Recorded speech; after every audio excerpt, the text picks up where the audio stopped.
The email arrived at 11:47 p.m. on a Sunday. Subject line: Termination of employment effective immediately. I was in my home office, running final diagnostics on 7 years of work. $3.5 billion in defense technology.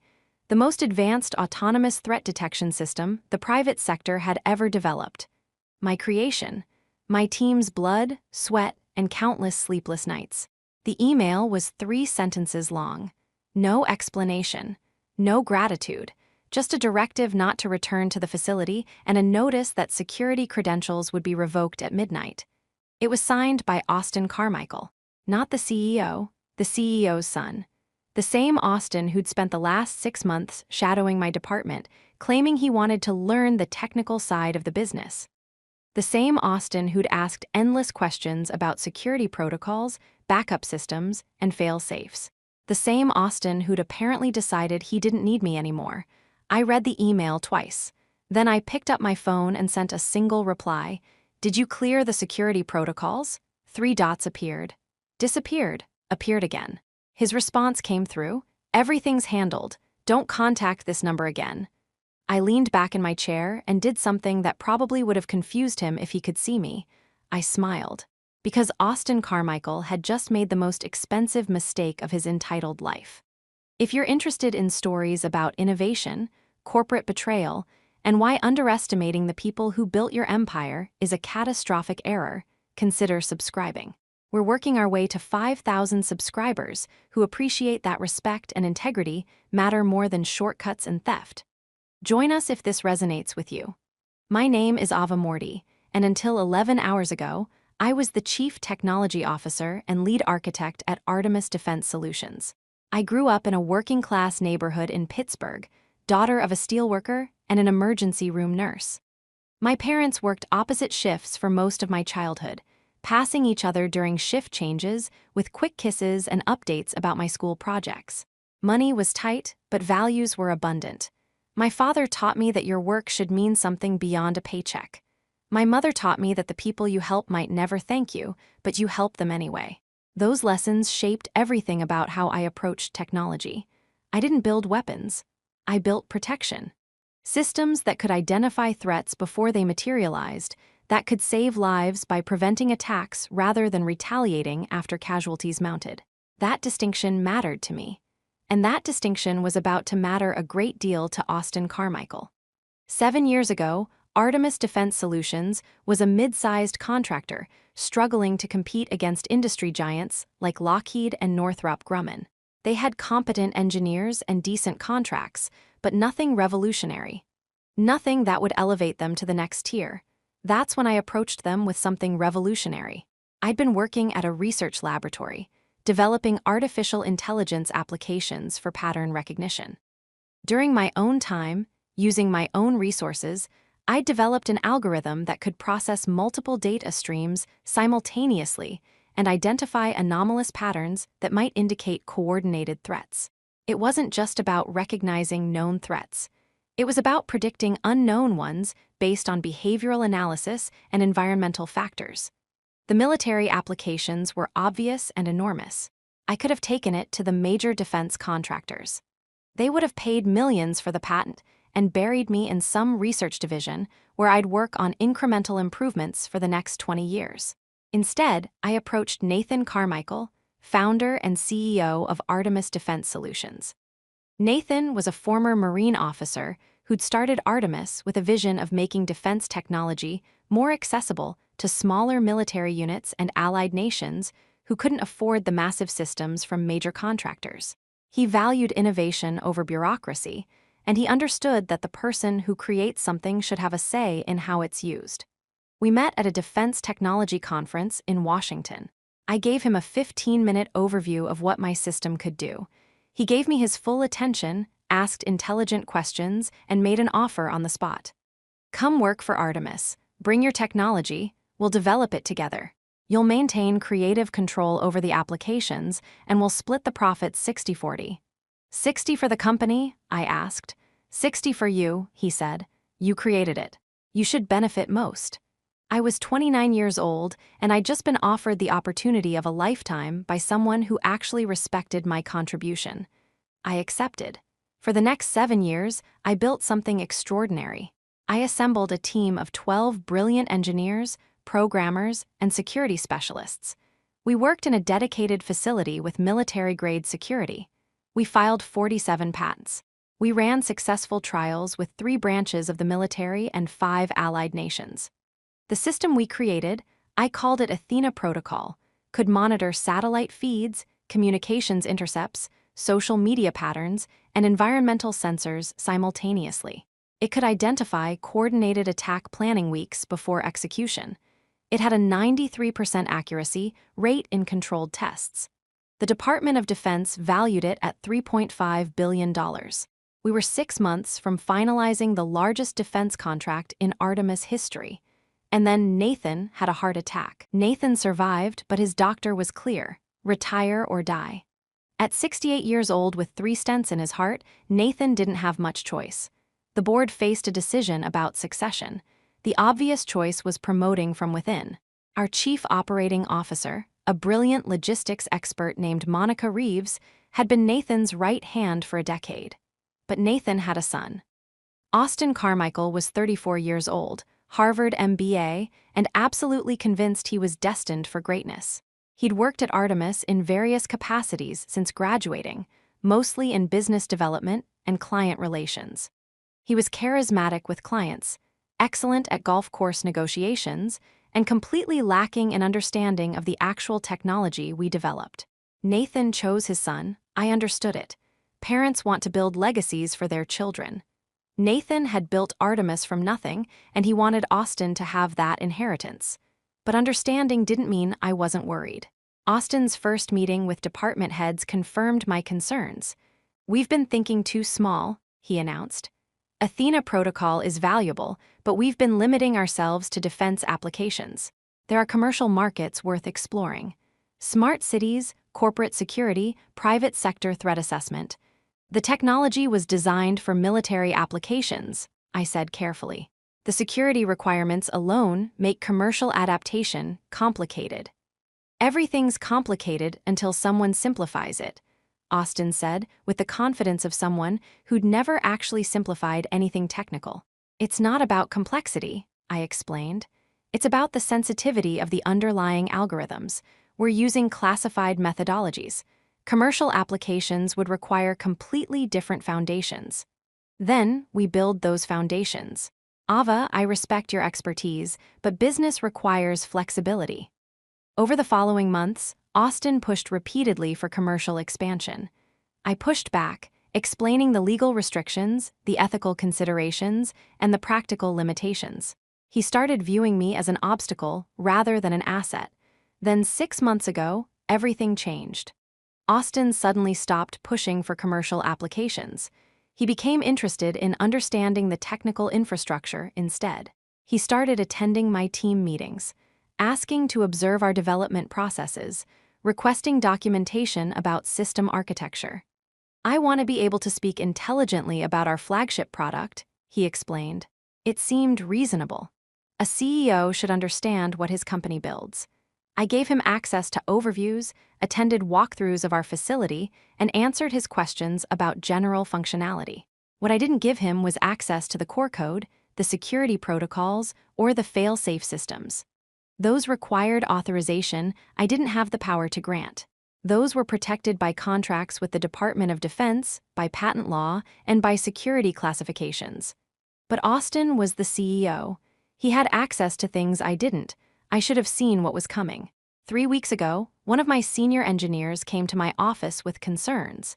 His name was Malcolm Tors, a cybersecurity specialist I'd recruited from the NSA.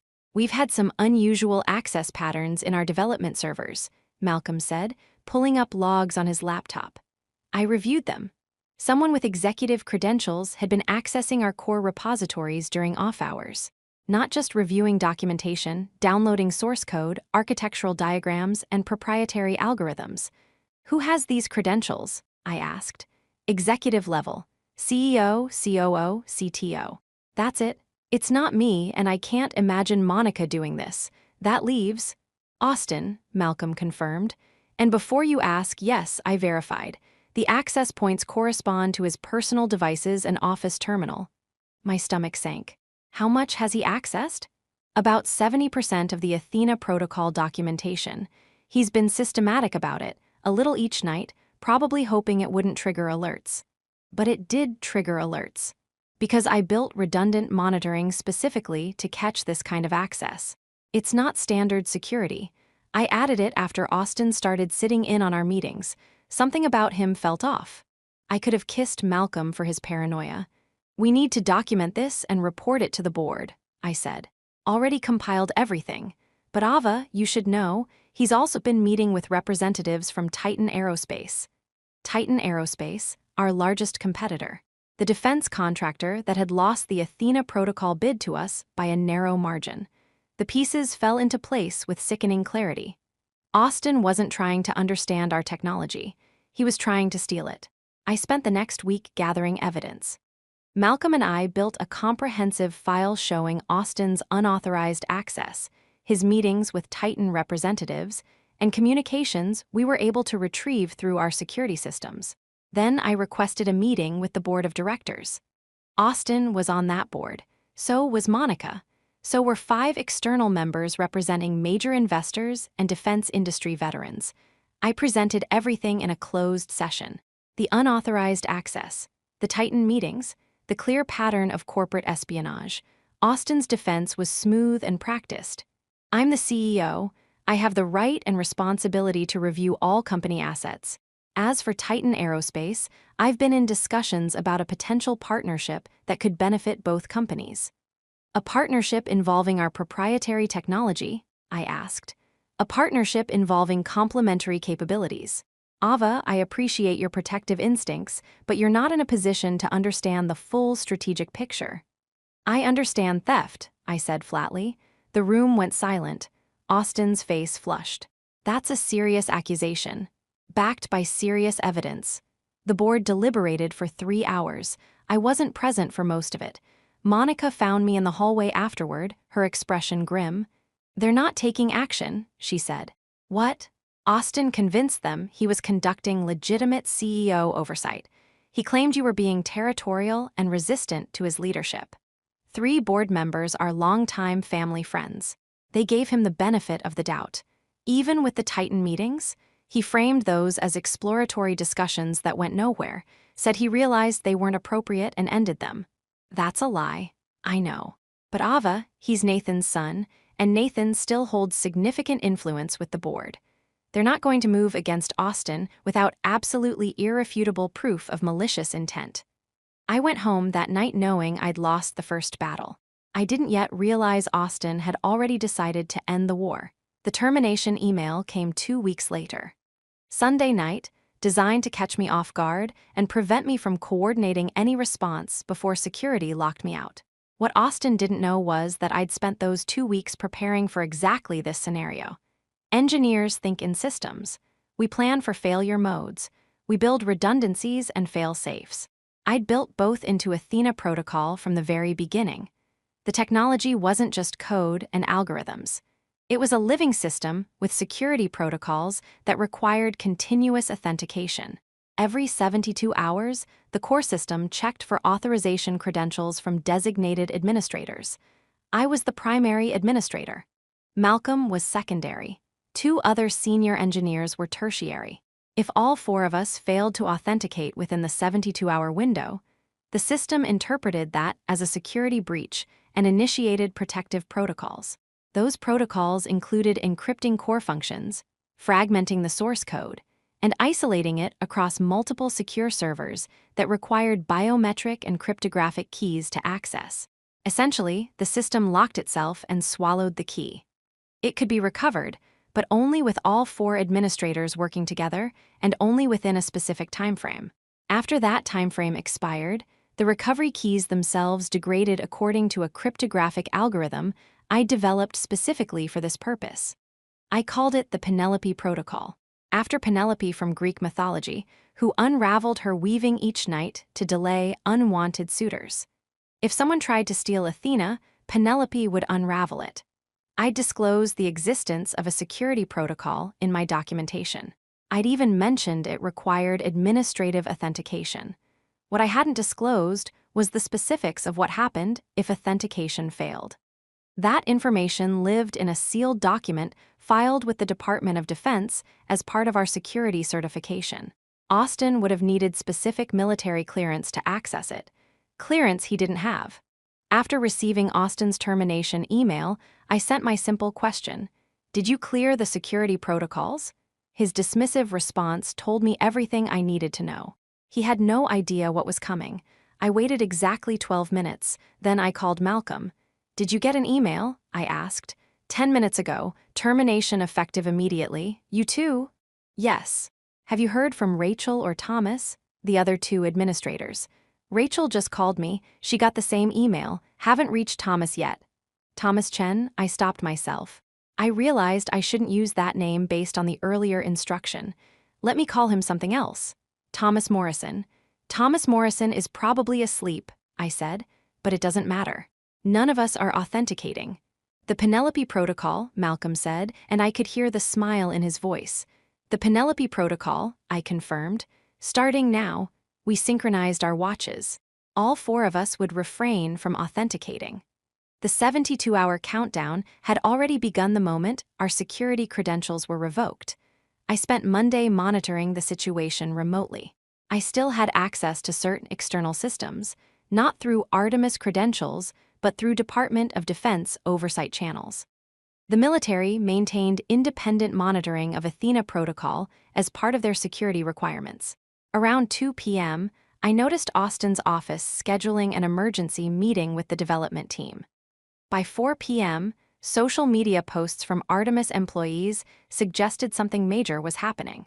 That evening, Malcolm called from a burner phone. They brought in an outside technical team, Titan Aerospace Consultants. They're trying to access the core systems. How far are they getting? Nowhere. They can see the architecture, but the moment they try to access operational code, they hit encryption. Austin is furious.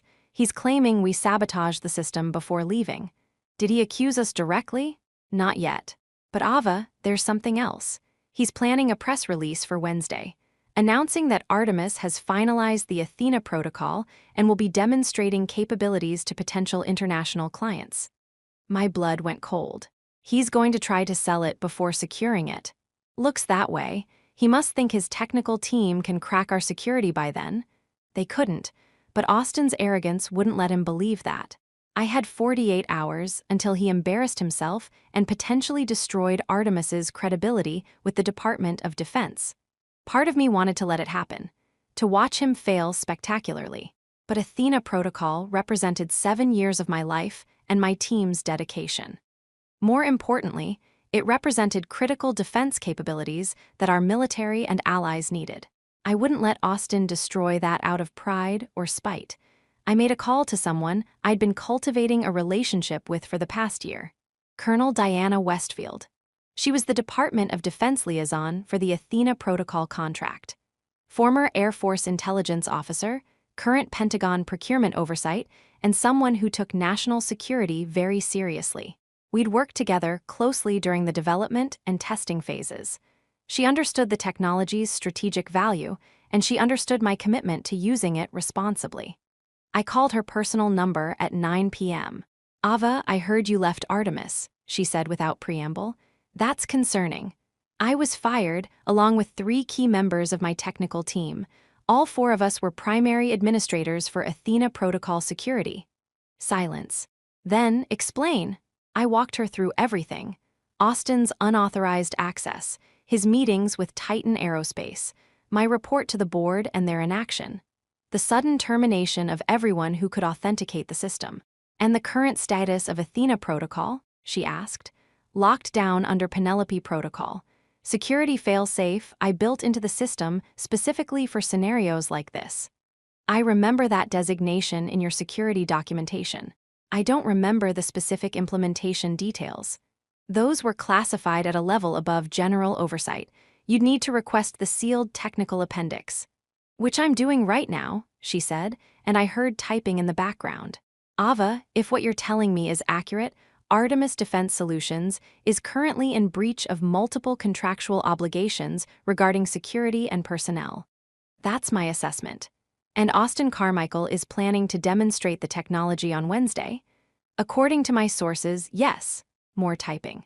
He's going to demonstrate technology he can't access to international clients without Department of Defense authorization. That's not just breach of contract. That's potentially criminal. I'm aware. Why are you calling me instead of watching him destroy himself? Because Athena protocol matters more than my personal vendetta. If Austin fails publicly, it damages the technology's credibility. Allied nations will question whether it works. Competitors will claim it was vaporware. The 7 years my team invested will be wasted. What do you want? I want Department of Defense intervention before Wednesday. I want an audit of Artemis security protocols. And I want assurance that when this is resolved, the technology goes to someone who will actually use it to protect people rather than profit from selling it. That's a substantial request. It's a substantial situation, Colonel. She was quiet for a long moment. I need to make some calls. Don't authenticate the system yet. Let it play out until Tuesday evening. That gives me time to coordinate the appropriate response. Understood. And Ava, if this goes the way I think it will, you should prepare for the possibility of taking over Artemis entirely. That caught me off guard. I'm an engineer, not a CEO. You're the person who built their most valuable asset and protected it when leadership failed. That's exactly who should be running the company. We ended the call. I sat in my home office, looking at 7 years of work reduced to encrypted fragments scattered across secure servers, and wondered if I just set events in motion that would change everything. Tuesday morning, I got my answer. At 6:47 a.m., federal agents arrived at Artemis Defense Solutions headquarters with a warrant to audit security protocols and review all access to classified defense technology. Austin apparently tried to refuse them entry. That lasted about 90 seconds before the agents explained that refusing a Department of Defense security audit was grounds for immediate contract termination and potential criminal charges. By 9 a.m., the agents had confirmed that the CEO had accessed classified technology without proper authorization, that 4 primary security administrators had been terminated in potential retaliation for reporting security breaches, and that the current system's status indicated a security lockdown consistent with breach protocols. By 11 a.m., Austin Carmichael was removed from the building and suspended from all executive authority pending investigation. By 2 p.m., the board of directors was in emergency session. Monica called me at 3:30 p.m. "The board wants to speak with you," she said. "They're asking if you'd be willing to return and restore the system." "Under what conditions?" "Whatever conditions you want to name, apparently. The Department of Defense made it very clear that if Artemis can't provide operational Athena protocol within 10 business days, they'll consider us in breach of contract and move the project to another contractor." How did Austin respond to his suspension? By hiring a lawyer and claiming he's being scapegoated for your sabotage of the system. I laughed. I couldn't help it. He still doesn't understand that there is no sabotage. There's just security functioning exactly as designed. Can you explain that to the board? They're not all technical. Some of them believe Austin's version. I'll be there in an hour. I arrived at Artemis headquarters at 4:45 p.m. Security waved me through with apologetic expressions. Several employees stopped to tell me they were glad I was back. The boardroom held all 7 members, plus Monica, and 2 Department of Defense representatives, including Colonel Westfield. I didn't sit down. I walked to the presentation screen and pulled up a document I'd prepared years ago, but never needed until now. "This is the Penelope Protocol," I began. "Named after the faithful wife of Odysseus, who protected her household by unraveling her weaving each night. I built this protocol into Athena's core architecture as a failsafe against theft, coercion, or unauthorized transfer." I walked them through the technical details, the authentication requirements, the 72-hour window, the progressive encryption and fragmentation that occurred when authentication failed. Currently, we're 51 hours into the lockdown. I can reverse it, but only with cooperation from the other 3 administrators who were terminated. and only if the conditions that triggered the lockdown are resolved. One board member, an elderly investor named Howard Fleming, interrupted. "You're holding the technology hostage." "No," I said calmly. "I'm protecting it. That's literally what you hired me to do 7 years ago. Build a system that couldn't be stolen or compromised. I built exactly that." "Austin says you sabotaged it out of spite." "Austin says a lot of things. The Department of Defense Security audit will determine which of us is telling the truth." Colonel Westfield spoke up. "Our preliminary findings support Miss Morty's account. The system is functioning as documented in classified security protocols. There's no sabotage. There's only security working correctly." Another board member, a defense industry veteran named Ruth Castellano, leaned forward. "What would it take for you to restore the system and resume your position?" "Austin Carmichael's permanent removal as CEO. A board seat for myself with veto power over any decisions involving Athena Protocol or its derivatives. Reinstatement with full back pay for Malcolm Torres, Rachel Kim, and Thomas Morrison. And a company-wide security review to ensure this never happens again." "That's asking for a great deal of control," Howard said. "I'm the person who created $3.5 billion in value for this company. I'm asking for enough control to protect that value from being stolen or misused. If that's unreasonable to you, then let Austin and his Titan Aerospace consultants unlock the system themselves." I let that hang in the air. Ruth spoke first. "I move that we accept Miss Morty's conditions in full." "Second," said another board member. The vote was 5 in favor, 2 against. Howard and one of Austin's family friends were the holdouts, but 5 was enough. "Welcome back, CTO Morty," Ruth said, "and congratulations on your board appointment." "When can you restore the system?" Monica asked. I checked my watch. "I need to coordinate with my team. Assuming they all agree to return, we can begin authentication protocols tomorrow morning. Full restoration within 48 hours. "They'll agree," Monica said. "I already reached out. They're just waiting for your call." That evening, I contacted Malcolm, Rachel, and Thomas. All 3 agreed to return under the new conditions. All 3 had been following the situation and were ready to help the moment I gave the word. Wednesday morning, the same day Austin had planned his triumphant press conference, I walked into the Artemis facility with my team. We entered our authentication credentials simultaneously at 10:15 a.m. The Penelope protocol recognized all 4 administrators and began the unwinding process. Encryption keys unlocked. Fragmented code reassembled. Systems came back online with perfect integrity. By 2 p.m., Athena protocol was fully operational. By 3 p.m., we'd run complete diagnostics confirming 0 data loss and 0 corruption. By 4 p.m., Colonel Westfield had certified the system as operational and confirmed Artemis remained in compliance with the defense contract. But the story wasn't quite finished yet. Austin demanded a meeting with the board on Thursday. His lawyer accompanied him, armed with arguments about wrongful termination and defamation. I was invited to attend as a board member. Austin's face when he saw me sitting at that table was worth every stressful moment of the previous week. "She can't be here," Austin said immediately. "She's a party to this dispute." "Miss Morty is a board member with full voting rights," Ruth said. "She has every right to be here." Austin's lawyer adjusted his strategy. "My client has been removed from his position as CEO based on false allegations of misconduct. We're prepared to pursue legal action for wrongful termination, and your client accessed classified defense technology without authorization," I interrupted. "He met with competitors to discuss technology he doesn't own and can't legally share. He terminated 4 employees in retaliation for reporting security concerns. Which part of that is a false allegation? The characterization of his actions as misconduct rather than legitimate executive oversight." I pulled out a document and slid it across the table. This is a communication log retrieved by the Department of Defense audit. It shows Austin discussing specific Athena protocol capabilities with Titan Aerospace representatives, including proprietary algorithms and classified methodologies. That's not oversight. That's corporate espionage and potential violation of the Espionage Act. Austin's face went white. "Those conversations were hypothetical, exploratory." They were specific and detailed, Colonel Westfield said from her seat along the wall. She wasn't a board member, but her presence had been requested. We've reviewed the communications.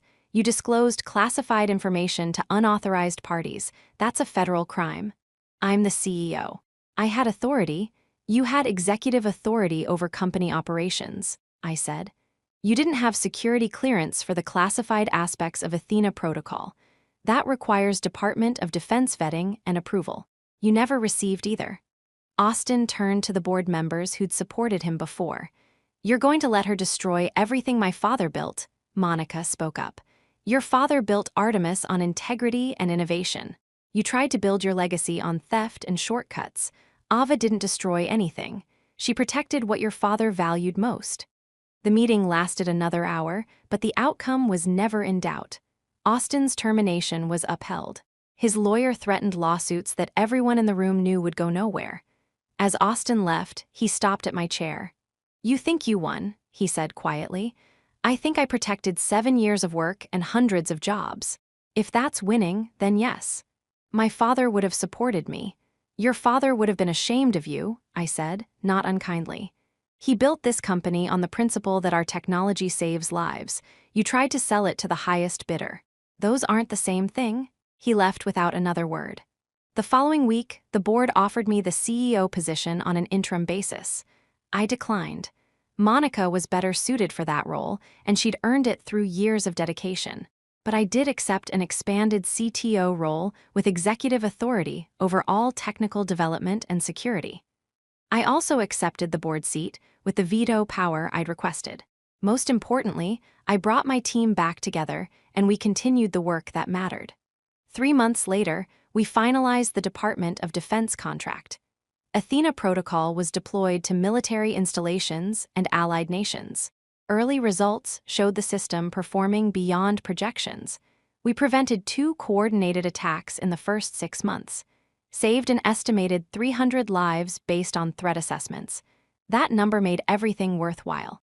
Austin faced federal charges for mishandling classified information.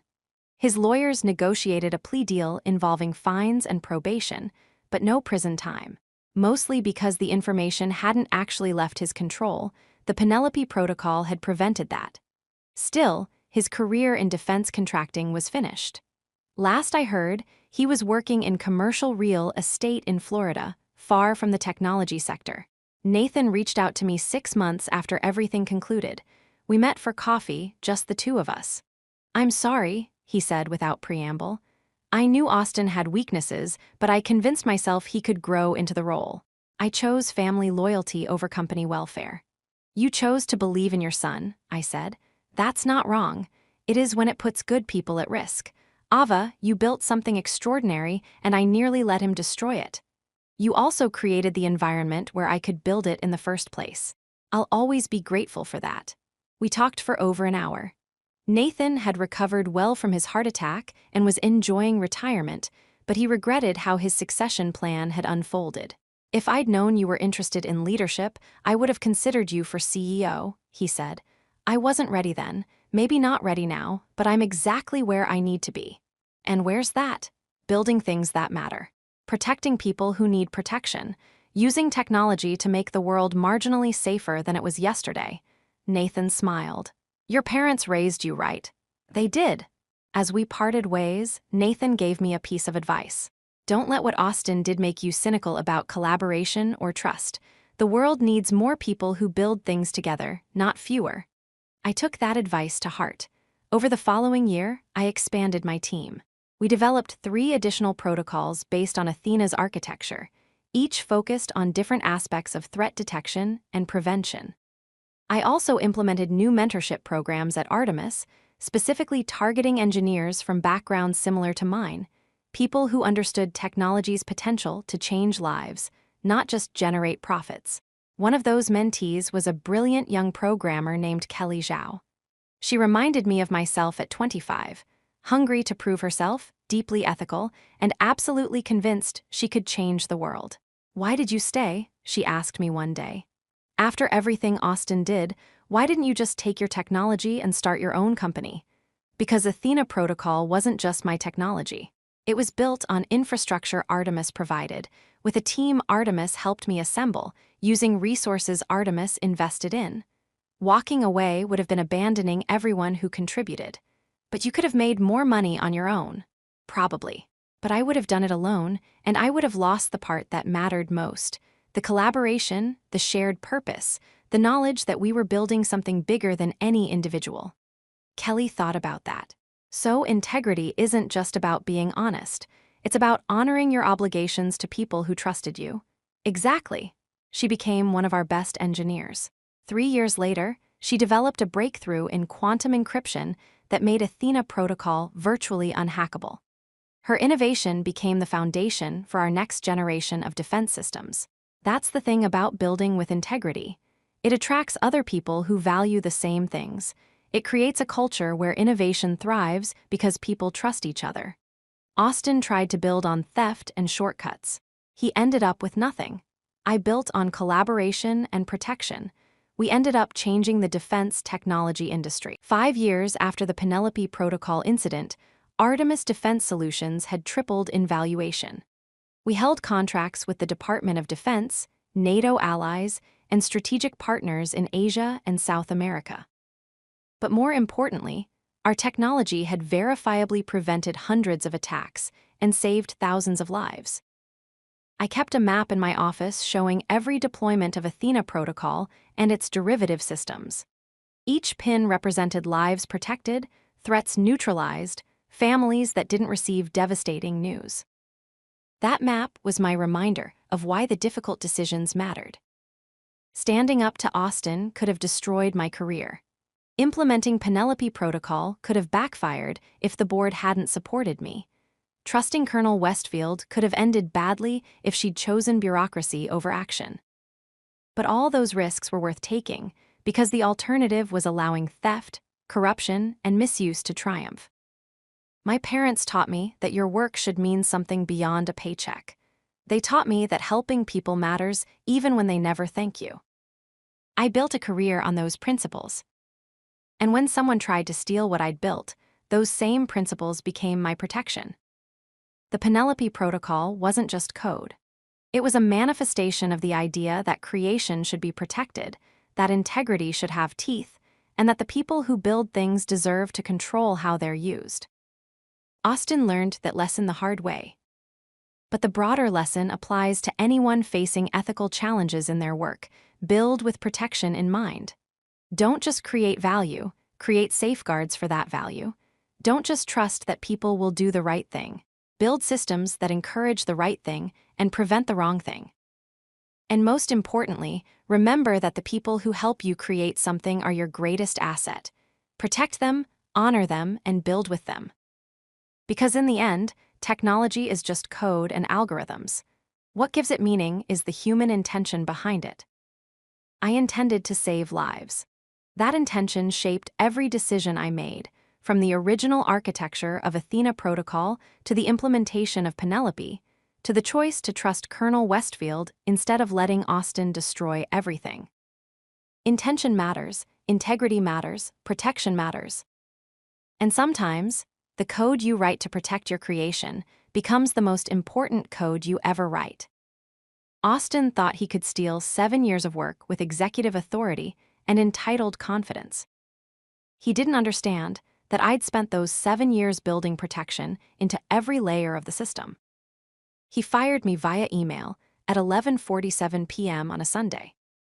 By Wednesday afternoon, he'd lost everything, and I'd gained the authority to ensure it never happened again. That's not revenge, that's just good engineering. If this story resonated with you, if you believe that protecting what you build matters as much as building it in the first place, I'd be honored if you'd subscribe. We're working toward 5,000 subscribers who understand that innovation without integrity is just exploitation waiting to happen. Join this community, and let's build something that matters together. Thank you for listening to my story. Whatever you're creating, whatever challenges you're facing, remember, build protection into your work from the beginning. Trust the people who help you create. And never apologize for refusing to let thieves steal what you've built.